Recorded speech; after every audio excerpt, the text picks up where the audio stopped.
Hey guys, so today I'm going to be sharing some really creepy but true stories. So these all are completely true and you can look them up if you don't believe me. So the first one is man is decapitated and eaten on a Greyhound bus.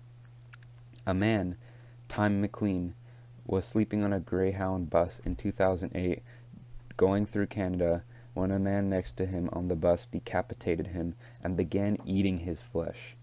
Man, you can't freaking make me go on a Greyhound bus now. So anyways, I did a little research and I found out that this man was actually a schizophrenic. So he was just released last year, and to me it's pretty crazy. So you better watch out for Vince Lee, a cannibal. So the next story is soldiers below deck are trapped in sinking ships to starve to death after Pearl Harbor. So after Pearl Harbor, there were soldiers who were trapped below deck as their ships sank. Unfortunately, the ships didn't flood, so they were trapped below deck for days until they died of starvation.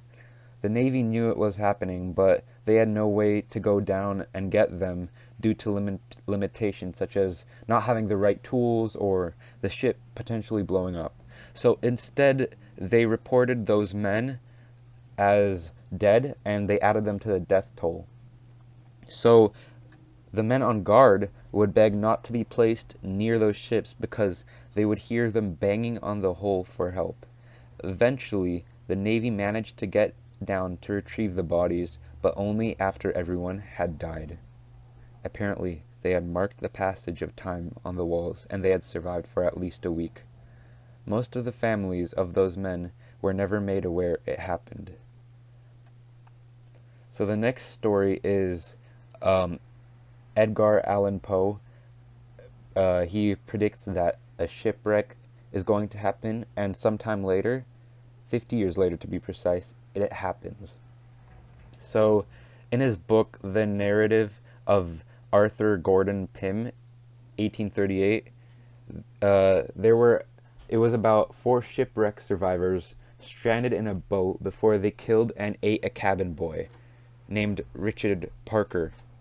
So, in 1884, a boat was stranded with only four survivors.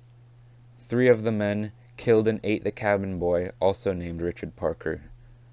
This really chills me because he nailed what was going to happen in 50 years. So I don't understand how this could happen. To me, it seems kind of paranormal or supernatural. I don't know.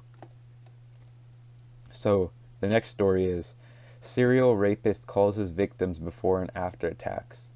And by the way, he's still on the loose. The story of California's probably worst uncaught sex offender is this serial rapist who begins a series of home invasions in Sacramento where he rapes his victims, and this occurs in 1976. So he frequently breaks into homes in the daytime prior to committing the rapes and would do things like unload guns, leave pieces of rope to use as bindings during attacks, remove screens from windows, and so on. He would also call his victims both before and after attacks. In 1978, he began attacking all throughout Northern California. In 1979, he vanishes. One of the more chilling instances is at a community meeting in Sacramento regarding rape. A man stands up and declares that he would protect his wife if the rapist came to attack them. The couple is victimized, and he must have followed them home. So the next story is World War II doctor who claims to help Jews flees Europe, who flee Europe, is actually murdering them and dissolving their bodies in acid. So there was once a French doctor during World War II whose name was Marcel Petiot, who promised Jewish refugees to help them to leave Europe. When they came to his home on the day of departure with their precious belongings, he would give them a special vaccine. Since they were allegedly going to South America, he would, instead of helping them get there, just kill them and take their stuff, while making them pay high fees for his help in the first place, and then dissolve their corpses in a basement full of acid.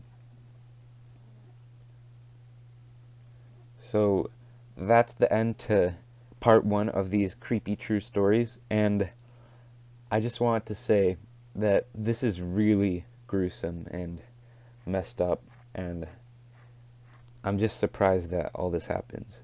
Well, anyway, stay tuned for part two. See you guys later.